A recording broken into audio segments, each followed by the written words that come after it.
Hi students, आज के इस ऑनियन लेक्चर में मैं कवर करने वाला हूं स्विचिंग कैपेसिटिव सर्किट्स। यानी किसी कैपेसिटर वाले सर्किट में अगर एक या दो स्विचेस दिए गए हैं और स्विचेस की ओपन कंडीशन और क्लोज करने के बाद की कंडीशन के कंपैरिजन पे बेस्ड या इफेक्ट पे बेस्ड अगर कोई क्वेश्चन पूछा जाता है तो इस तरह के एप्लीकेशंस कैसे कैसे बन सकते हैं आज इस लेक्चर में हम कवर करेंगे। आगे बढ़ने से पहले हमारे नए व्यूअर्स को मैं बता देता हूँ, ऑनियन फिजिक्स से एक non conventional non traditional physics teaching method है जहाँ पे हम थ्योरी, इलस्ट्रेशन और उसके बाद प्रैक्टिस क्वेश्चंस की तरफ नहीं जाते, हम सीधा सिचुएशंस लेते हैं और क्वेश्चंस के ऊपर अटैक करके ही फिजिक्स को सीख लेते हैं। ऑनियन फिजिक्स में आप पूरी फिजिक्स कवर कर सकते हैं और अगर आप बेसिक लेवल पे थ्योरी करना चाहते हैं और एक बार कुछ चीज़ें पढ़ी हैं तो सर्टनली आप यूट्यूब पे सर्च कर लीजिए रिवीजन चेकलिस्ट और इसके आगे टॉपिक नेम फिजिक्स गैलेक्सी। आपको फिजिक्स के सारे टॉपिक्स के जो रिवीजन चेकलिस्ट वीडियो मिलेंगे, आपको क्विक रिव्यू देंगे पूरे के पूरे चैप्टर का, सारे फॉर्मूला लिस्ट और शॉर्ट नोट्स आप वहाँ से बना सकते हैं। और डेप्थ में अगर चीज़ें कवर करनी हो तो कॉन्सेप्ट वीडियो से की जा सकती हैं। और रेफरेंस के लिए यहाँ पे मैं रिकमेंड करूँगा हमारी फिजिक्स गैलेक्सी बुक वॉल्यूम 3 है जिसको हम फॉलो करते हैं। और ये बुक ऐसे तैयार की गई है कि जब आप इसे पढ़ेंगे तो कोचिंग एट होम फॉर्म में दिमाग में सारी चीज़ें विजुअलाइज होती चली जाएंगी। इसकी थ्योरी और इलस्ट्रेशन को सिस्टमेटिकली फॉलो करें और इलस्ट्रेशन को सॉल्व एग्जाम्पल मेथड से कवर करिएगा और फिर प्रैक्टिस एक्सरसाइज पे चलिए। और अभी तक आपने ज्वाइन नहीं किया, join our Telegram at t.me/physicgalaxyworld, that's most important for all of you. आइए आगे बढ़ते हैं डिफरेंट सिचुएशंस के ऊपर और उससे पहले जितने लेक्चर हम कवर कर चुके हैं उनके रिकैप की बात करते हैं। Have a look on this recap. Capacitors से हमने शुरुआत करी थी, उसके बाद पैरेलल प्लेट कैपेसिटर कवर किया था और कैपेसिटर की चार्जिंग और वर्किंग के ऊपर हमने 2 लेक्चर रखे थे जिसको हमने टेकअप किया है। जिन्होंने नहीं देखे हैं वो एक बार क्विक जाके देख सकते हैं। फिर कैपेसिटर सर्किट्स पे 3 अलग अलग क्लासेस थी। कनेक्शंस और कॉम्बिनेशन के बारे में कई स्टूडेंट्स कंफ्यूज रहते हैं कि कैपेसिटर के कनेक्शन और कॉम्बिनेशन एक ही चीज़ है। My dear students, connection open और क्लोज 2 तरह के होते हैं, कॉम्बिनेशन सीरीज पैरेलल फॉर्मेट में होते हैं। तो आप अपने कन्फ्यूजन्स को एप्लीकेशन फॉर्म से दूर करें, वो बहुत ज़रूरी है। देन लास्ट क्लास में हमने सिमेट्री सर्किट और मल्टी बैटरी सर्किट्स के बारे में बात करी थी। आज स्विचिंग सर्किट्स को लेके चलते हैं, लेकिन इन सारी चीज़ों का एप्लीकेशन आज की क्लास में यूज़ होने वाला है। तो आप चाहें तो इस क्लास को पॉज करके पिछले लेक्चर्स देख लें, फिर यहाँ पे आ जाएं या इसको देखने के बाद देख लीजिए अगर एक बेस लेवल पे चीज़ें पड़ी हुई हैं तो। आइए आगे बढ़ते हैं। एक सबसे पहले बिल्कुल एलिमेंट्री लेवल की चीज़ पे हम बात करेंगे। फर्स्ट सिचुएशन आपके सामने है switching circuits with capacitors. Situation यही रहेगी, केसेस हम बदलते जाएंगे। अगर हमारे पास एक सिंगल कैपेसिटर है और इसे एक बैटरी से कनेक्ट किया गया और एक स्विच है, क्योंकि बेसिक स्विच के केसेस में ऑलरेडी प्रीवियस क्लासेस में कुछ कवर कर चुका हूं तो वही चीज़ यहाँ पे दोबारा से देख रहे हैं। अगर V वोल्ट का बैटरी है, C कैपेसिटर है और ये अनचार्ज है।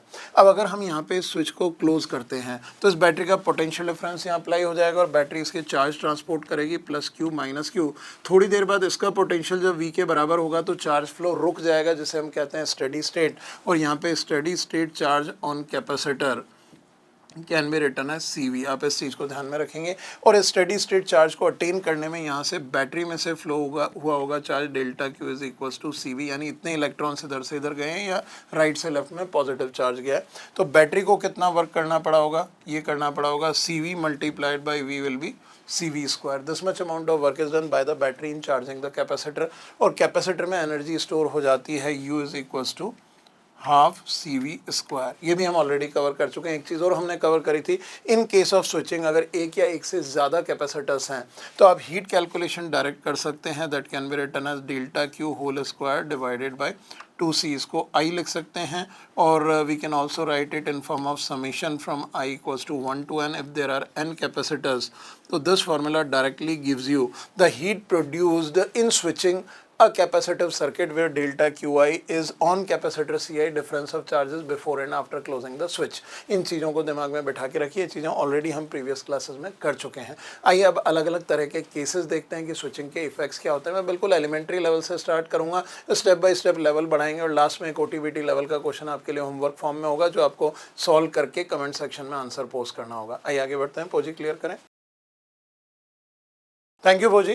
स्टूडेंट, एक क्वेश्चन आपके सामने है। अलग अलग तरह के क्वेश्चंस और केसेस हम डिस्कस करते चलेंगे and will talk upon the same situation of switching circuit, क्योंकि इस पूरे लेक्चर में सिचुएशन एक ही है, वैरायटी ऑफ केसेस काफ़ी सारे आने वाले हैं। सो अगर यहाँ पे देखें, ऑलरेडी चार्ज कैपेसिटर 5 माइक्रोफैराड दिया हुआ है। इस तरह के कॉन्सेप्ट भी हम कर चुके हैं, बट स्टिल हमको क्योंकि स्टेप बाय स्टेप आगे बढ़ना है तो very quickly will be stepping ahead to many application. So थोड़ा सा यहाँ पे ध्यान देंगे। 40 माइक्रोकूलम चार्ज का ऑलरेडी एक कैपेसिटर है, यानी अगर इसका इनिशियल वोल्टेज देखेंगे तो ये होगा Q/C यानी 8 वोल्ट इसको चार्ज करके रखा गया, यानी इसका पोटेंशियल डिफरेंस 8 वोल्ट है और बैटरी 12 वोल्ट की लगाई है। जब तक स्विच ओपन है तो ओपन कनेक्शन में कैपेसिटर बैटरी कहीं पे कोई फर्क नहीं होगा, situation will remain same. Now जैसे ही हम इस स्विच को क्लोज करेंगे, इसको क्लोज करते ही बैटरी का 12 वोल्ट इसके अक्रॉस अप्लाई होगा और आप देखें 8 वोल्ट से 12 वोल्ट ज़्यादा है तो ये डोमिनेट करेगा, यानी ये और चार्ज फ्लो कराएगा जब तक कि steady state charge equal to CV यानी 5 × 12 इक्वल्स टू 60 माइक्रोकूलम नहीं हो जाता। यानी यहाँ पे बैटरी से स्विच करने के बाद यहाँ का फाइनल चार्ज हो जाएगा +60 माइक्रोकूलम और ये वाला फाइनल चार्ज हो जाएगा -60 माइक्रोकूलम। ऑल्दो इस क्वेश्चन में पूछा गया फाइंड हीट प्रोड्यूस, बट मैं कह सकता हूँ there can be multiple questions framed on this situation, जहाँ पे ये पूछा जा सकता है कि स्विच क्लोज करने के बाद कैपेसिटर के ऊपर जो चार्ज आएगा बैटरी कितना सप्लाई करेगी। तो आप ये देख के कह सकते हैं 40 से 60 हुआ तो बैटरी विल सप्लाई और battery will transport 20 microcoulomb of additional charge to the capacitor. अब अगर हम बात करें delta Q due to switching, here is 20 microcoulomb. तो अगर हीट प्रोड्यूस कैलकुलेट करनी है तो मैंने आपको प्रीवियस क्लासेस में 2 तरीके बता रखे हैं हीट प्रोड्यूस कैलकुलेट करने के, दोनों से हम सॉल्व करेंगे ताकि आप दिमाग में बैठा के रखें। पहला जो अभी मैंने फॉर्मूला लिखा था delta Q whole square divided by 2C, यानी जो यहाँ पे एडिशनल चार्ज सप्लाई हुआ है या चेंज हुआ है due to switching that is 20, so this will be 20 whole square divided by 2 × 5 and you can see this comes out to be 400 divided by 10, so this is 40 microjoule, this much amount of heat will be produced। दूसरा तरीका हम यहाँ पे calculate करेंगे work done by battery. Battery कितना work करेगी इस switching में, तो 20 माइक्रोकूलम चार्ज सप्लाई हुआ है तो बैटरी वर्क करती है charge multiplied by potential difference, so we can write this 20 multiplied by 12, this comes out to be 240 microjoule, यानी इतना वर्क बैटरी करेगी। कैपेसिटर की इनिशियल एनर्जी यहाँ पे आप देख सकते हैं Q²/2C और ½ CV² whichever you want, so this will be 40 whole square divided by 2 × 5, so this 160 microjoule was initial energy। Final energy in capacitor is ½ × C × V², V² is 144 12², so here it becomes 144 divided by 2 is 72 multiplied by 5 is equals to 360 माइक्रोजूल, यानी initial capacitor में जो energy थी वो थी 160 माइक्रोजूल और final होगी 360 माइक्रोजूल। तो capacitor का एनर्जी कितना इंक्रीज हुआ, सो यहाँ से हम कैलकुलेट कर सकते हैं delta U in capacitor which is U final minus U initial, it comes out to be 200 microjoule. तो heat produce can be written as work done by battery minus energy absorbed by the capacitor, so this by energy conservation we are calculating the heat, so this 240 this 200 subtract कीजिए, answer हमारे पास same आ रहा है 40 माइक्रोजूल। सो I have taken both the methods, verified the result कि आप exam में MCQs के लिए इस क्वेश्चन को directly using the straight forward formula of heat production apply कर सकते हैं और चुटकियों में आंसर निकाल सकते हैं। आइए आगे बढ़ते हैं, कुछ और केस में इसी को थोड़ा सा ट्विस्ट करके बात करेंगे। पोजी क्लियर करें। थैंक यू पोजी। स्टूडेंट्स आप देखें पोजी ने जो क्वेश्चन ओपन किया है पिछला वाला ही है बट स्लाइड सा चेंज कर दिया गया है। चेंज ये है कि कैपेसिटर की जो प्लेट पोलैरिटी है वो बदल गई है, पहले लेफ्ट में पॉजिटिव था राइट में नेगेटिव था, अब लेफ्ट में नेगेटिव राइट में पॉजिटिव है। तो ये तो मैं कई बार आपको बता चुका हूँ कि जब भी आप क्वेश्चन पढ़ते हैं तो बहुत माइक्रो एनालिसिस से माइक्रो आइज के साथ क्वेश्चन को देखिएगा, क्योंकि अगर ये चीज़ें छोटी छोटी देखने में गलतियाँ हो गई तो आप कहीं ना कहीं इस तरह की चीज़ें मिस आउट कर जाएंगे और एग्जामिनेशन में मार्क्स लूज कर देंगे। तो be very careful while reading the question. बाकी सॉल्व करने का लॉजिक मैं यहाँ पे एक मेथड लगा देता हूँ, दूसरे से आप खुद करेंगे। क्वेश्चन सेम है, स्विच क्लोज करेंगे तो यहाँ पे इनिशियल वोल्टेज बैटरी का 8 वोल्ट था, लेकिन अब राइट साइड पॉजिटिव और लेफ्ट साइड नेगेटिव थी, लेकिन बैटरी की लेफ्ट पॉजिटिव राइट नेगेटिव है। तो बैटरी पहले क्या करेगी, इस पोटेंशियल को न्यूट्रलाइज करके जीरो करेगी और फिर अपोजिट डायरेक्शन में 12 वोल्ट तक चार्ज करेगी। यानी बैटरी को जो वर्क करना पड़ेगा, पहले 8 वोल्ट को न्यूट्रलाइज करना फिर 12 तक चार्ज करना, that would be the effect. So यहाँ पे बैटरी ज़्यादा वर्क करेगी compare to the previous case. अगर हम वैल्यू कैलकुलेट करें तो स्विच क्लोज करने पर यहाँ पे +60 आने वाला है और यहाँ पे -60 माइक्रोकूलम आने वाला है चार्ज। तो अब आप देखें यहाँ पे डेल्टा Q कितना होगा, स्विच क्लोज करने पे कितना चार्ज चेंज होगा कैपेसिटर पे, -40 से न्यूट्रलाइज होके 0 फिर +60 यानी 100 microcoulomb would be the change in capacitor charge on closing the switch। So directly आप यहाँ पे heat produce calculate कर सकते हैं 100 whole square divided by 2 × 5, This will be 10,000 by 10, this 1000 microjoule. That's the answer to this question. ये तो मैंने direct निकाल लिया, एमसीक्यू होगा, सॉल्व हो जाएगा. अब आप सेकंड मेथड आपका होमवर्क है, करके सॉल्व करके कमेंट सेक्शन में ज़रूर पोस्ट करना ऑनेस्टली कि यस सर हमने कैलकुलेट किया है, बैटरी का वर्क निकाल के, कैपेसिटर की एनर्जी चेंज निकाल के, और हमारा फाइनल रिजल्ट मैच हो रहा है. दिस वेरी वेरी इंपॉर्टेंट, क्योंकि आपके लिए एप्लीकेशंस को समझने के लिए ज़रूरी है कि आप क्वेश्चन के सॉल्यूशन से ज़्यादा अपने हाथ से क्वेश्चन को सॉल्व करें, हैंडल करें. इसी तरह के बहुत सारे question already physics Galaxy volume 3 में दिए हुए हैं. आप बुक के जितने इलस्ट्रेशन से आप ढंग से सॉल्व करेंगे तो बहुत सारी आई ओपनर चीज़ें और मिलेंगी. Keep following the book, that's important. आइए आगे बढ़ते हैं. पोजी क्लियर करें. थैंक यू पोजी. स्टूडेंट थोड़ा सा अच्छे लेवल का क्वेश्चन देखते हैं, क्योंकि अभी हमने बेसिक स्विचिंग की बात करी कि एक सिंगल कैपेसिटर की बैटरी के साथ स्विचिंग में क्या होता है. यहाँ पे 3 कैपेसिटर हैं और 2 बैटरीज हैं. एकदम से आपको लगेगा थोड़ा सा सर ने हैवी क्वेश्चन ले लिया. स्टूडेंट्स ये हैवी क्वेश्चन नहीं है, बहुत ही बेसिक क्वेश्चन है, बट इसको ही हमको समझना है यहाँ पे. If we just have a look carefully on it, you just see, जैसे ही हम यहाँ पे स्विच क्लोज करेंगे हमें कैलकुलेट करना है charge flown through the 40 volt battery on closing S. इसको स्विच क्लोज करने से पहले की सिचुएशन में अगर देखें तो ये वाला पार्ट ओपन है, तो ये कैपेसिटर और ये बैटरी तो आइसोलेटेड रहे. सिर्फ ये 2 कैपेसिटर्स होंगे जो इस बैटरी से जुड़े हैं, और इन दोनों को सीरीज में मान सकते हो क्योंकि यहाँ पे सर्किट कनेक्शन ओपन था. तो सबसे पहले हम देखें बिफोर क्लोजिंग एस को क्लोज करने से पहले की सिचुएशन में क्या था. ये 4 और 4 सीरीज में हो जाएंगे. 2 microfarad, 2 microfarad is connected across 40 volt, तो इन पे चार्ज होगा 80 माइक्रोकुलम. तो +80 -80 +80 और -80 माइक्रोकुलम, ये चार्जेस इसके ऊपर रहेंगे before closing the switch S. अब क्लोज करने के बाद ये बैटरी भी सर्किट में आ गई, तो हमको अब फाइनल चार्जेस निकालना है. अब क्योंकि मल्टी बैटरी सर्किट बन गया है, मल्टीपल कैपेसिटर्स हैं, विल अप्लाई नोडल एनालिसिस. यहाँ पे पोटेंशियल हम 0 ले लेते हैं. यहाँ होगा 20, यहाँ होगा x, यहाँ होगा x + 40. प्रीवियस क्लास में मैं ये मेथड बहुत अच्छे से बता चुका हूँ. Before closing S, charge on 4 microfarad capacitor was 80 microcoulomb. And if we talk after closing S, यहाँ पे आप देख सकते हैं, will write nodal equation for x की अगर हम नोडल इक्वेशन की बात करें तो x की नोडल इक्वेशन बनेगी 8 × x - 20 plus 4 × x plus 4 × x plus 40 is equals to 0. Solve कर लेते हैं. 4 कैंसिल हो गया, ये 2 आ गया, तो 2x plus x this will be 4x, this -40 and this will be +40 is equals to 0. तो x की वैल्यू भी आ गई 0. यानी अगर x की वैल्यू 0 आ गई तो ये वाला 4 माइक्रोफेरेड कैपेसिटर टोटली अनचार्ज रह जाएगा. इस 4 माइक्रोफेरेड कैपेसिटर के ऊपर चार्ज होगा 40 × 4, यानी this 180 microcoulomb will change to 160 microcoulomb. 4 × 40, x 0 निकल के आया. क्वेश्चन में पूछा गया find the charge flown through 40 volt battery. इस तरह के जितने भी क्वेश्चन आपके सामने आएंगे, अब जो अगला क्वेश्चन मैं लूँगा बहुत बेसिक लेवल पे लूँगा, सो स्टे ट्यून की कैसे हैंडल करेंगे. इस क्वेश्चन में इस 40 वोल्ट का चार्ज निकालना है, तो 40 वोल्ट की लेफ्ट या राइट में ये देख लो कोई भी प्लेट जुड़ी हुई है, उसके चार्जेस का सम निकाल लो. लेफ्ट में 2 प्लेट हैं तो 2 का सम करना पड़ेगा, मेहनत लगेगी. राइट में 1 प्लेट है तो ध्यान से देखो तो साफ दिख रहा है, यहाँ 80 से चार्ज 160 हो गया, मतलब बैटरी में से 80 माइक्रोकुलम चार्ज फ्लो क्या है. तो इस क्वेश्चन का आंसर यानी charge flown through 40 volt battery is equals to 160 - 80, this 80 microcoulomb. This the answer to this question. This the way how we solve such question. एक और केस लेते हैं, so that will help you in building a better understanding. थोड़ा सा मैं light level का लूँगा, ये भी बहुत ईजी सही था, 2 मिनट में सॉल्व हो गया. अगले क्वेश्चन पे देखते हैं. पोजी क्लियर करें. थैंक यू पोजी. स्टूडेंट जो अभी अपन ने क्वेश्चन सॉल्व किया था उस क्वेश्चन के कई वेरिएशंस भी बन सकते हैं. मैं चाहूँगा आप खुद उन सारे वेरिएशंस को बना के अपनी कॉपी में सॉल्व करें.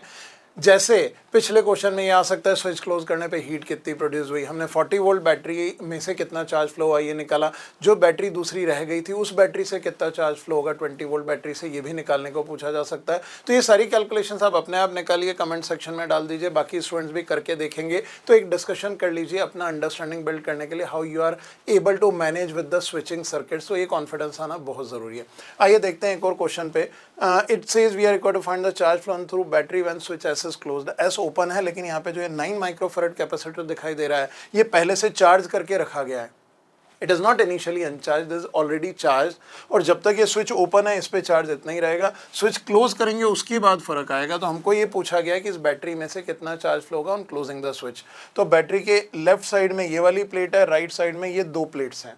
तो हमको लेफ्ट वाली प्लेट के चार्जेस का डिफरेंस निकालना है, वो डिफरेंस इसी बैटरी में से फ्लो होके आया गया होगा, तो that's what we need to calculate. अब ऑलरेडी चार्ज्ड कैपेसिटर है तो how will calculate the final charges, ये अपन ने पिछली क्लास में डिस्कस किया था, that's what will take up after closing S को क्लोज करने के बाद हम बैटरी के राइट साइड 0 वोल्ट ले सकते हैं पोटेंशियल, लेफ्ट साइड 20 वोल्ट ले सकते हैं। इस नोड का या जंक्शन का पोटेंशियल हम एक्स ले सकते हैं। एक्स से 3 प्लेट जुड़ी हुई हैं, 1 2 3, इन तीनों के चार्जेस का सम -90 होना चाहिए, ये बात ऑलरेडी हम डिस्कस कर चुके हैं। So will write nodal equation for x, अगर x की नोडल इक्वेशन देखी जाए तो यहाँ पे x की नोडल इक्वेशन बनेगी 3 × x + 6 × x + 9 × x - 20 and this should be equals to -90। अब यहाँ से x कैलकुलेट करेंगे, कर लें हम 3 2 3, so 3x + 2x 5x + x, this will be 6x is equal to -90 + 60. So this comes out to be 6x is equals to -30. So this gives us the value of x to be equals to -5 volt. x की value हमारे पास आ गई -5 volt. अगर ये -5 volt है तो 9 microfarad के across potential difference क्या होगा, 20 - -5, this will be 25 volt. So what will be the final charge if we calculate final charge on 9 microfarad capacitor, यानी after closing the switch. So the steady state charge will be CV, this 9 multiplied by 25, तो this comes out to be 225 microcoulomb. तो यानी left side में आएगा +225, right side में -225। आप देखिए कितना चार्ज बैटरी से फ्लो होके आ गया, दिस 225 -90, ये चार्ज बैटरी में से फ्लो होके इसके ऊपर आया होगा। सो यहाँ पे charge flown through 20 volt battery can be written as 225 -90, which comes out to be 115 microcoulomb. So 135 microcoulomb. So 135 microcoulomb charge has been flown through the battery when switch is closed. तो question का answer आपके सामने आ गया। So इस तरह के कई cases बन सकते हैं। अब इसी क्वेश्चन में हीट कितनी प्रोड्यूस होगी आपको निकालना है, निकाल के सॉल्व करके डालिए। यहाँ पे स्विच क्लोज करने पे यहाँ पे इस जंक्शन से इस कैपेसिटर पे और इस पे कितना चार्ज होगा वो आप डायरेक्टली 3x और 6x अब निकाल सकते हैं। So there are lot of things which can be framed in such questions. एक क्वेश्चन और मैं आपको देता हूँ एज अ होमवर्क, आप उसको हैंडल करें क्योंकि स्विचिंग सर्किट सारे के सारे ऐसे ही हैंडल होंगे। अगर आपका नोडल एनालिसिस बहुत अच्छे से प्रिपेयर्ड है तो स्विचिंग सर्किट में कभी भी किसी तरह का कोई कंफ्यूजन होगा नहीं, आप आराम से मैनेज कर लेंगे। आइए देखते हैं एक और क्वेश्चन। पोजी क्लियर करें। थैंक यू पोजी। सो स्टूडेंट एक क्वेश्चन आपके सामने है which you need to solve और इसको बहुत केयरफुली हैंडल करेंगे। क्वेश्चन थोड़ा सा अलग है, क्वेश्चन ओटीवीटी लेवल का नहीं है, आप बड़े आराम से सॉल्व कर लेंगे, थोड़ी सी थिंकिंग की जरूरत है। 2 बैटरीज गिवन है, 3 कैपेसिटर और एक स्विच और क्वेश्चन ही कह रहा है find charge flown through switch when it is closed. जब इस स्विच को क्लोज करेंगे तो इस स्विच में से कितना चार्ज फ्लो होगा। इनिशियली कैपेसिटर्स अनचार्ज है, इस कैपेसिटर पे कोई चार्ज नहीं है, इनके ऊपर इनिशियली जब ये स्विच ओपन कंडीशन में तो कुछ ना कुछ चार्ज हो सकता है। क्लोज करने के बाद स्विच में से कितना चार्ज फ्लो हुआ है और ये भी दे सकते हैं हम कि डायरेक्शन अगर लेफ्ट टू राइट है तो इस डायरेक्शन में कितना चार्ज फ्लो होगा ये निकालना है। When it is closed in direction shown in figure. आपको बहुत केयरफुली डायरेक्शन का भी आइडिया होना चाहिए, दैट्स इंपॉर्टेंट कि अगर आपने साइन गलत डाल दिया तो भी आपकी नेगेटिव मार्किंग हो जाएगी फाइनली एग्जाम के अंदर। So be careful, solve this question and finally result को कमेंट सेक्शन में डालो। होमवर्क क्वेश्चन ही आपके सामने से पहले भी मैंने कुछ चीज़ें दी हैं, जितना डिस्कशन करोगे that will be helping you in overall development of your mindset. Next 2 या 3 लेक्चर में हम कैपेसिटेंस को कंक्लूड करने की कोशिश करेंगे क्योंकि अब जो चीज़ें बची हैं बहुत छोटी छोटी चीज़ें, कुछ करंट के केसेस बचे हैं हमारे पास। चार्जिंग डिस्चार्जिंग ऑफ कैपेसिटर है जो काफ़ी स्टूडेंट पिछले कई दिनों से डिमांड करें, that I will be taking up after taking the section of dielectric next. तो stay tuned with the system of onion Physics Galaxy. अभी तक चैनल सब्सक्राइब नहीं किया तो इमीडिएटली सब्सक्राइब कर लो और टेलीग्राम ज्वाइन नहीं किया तो join at t.me/physicgalaxyworld। Wish you all the best.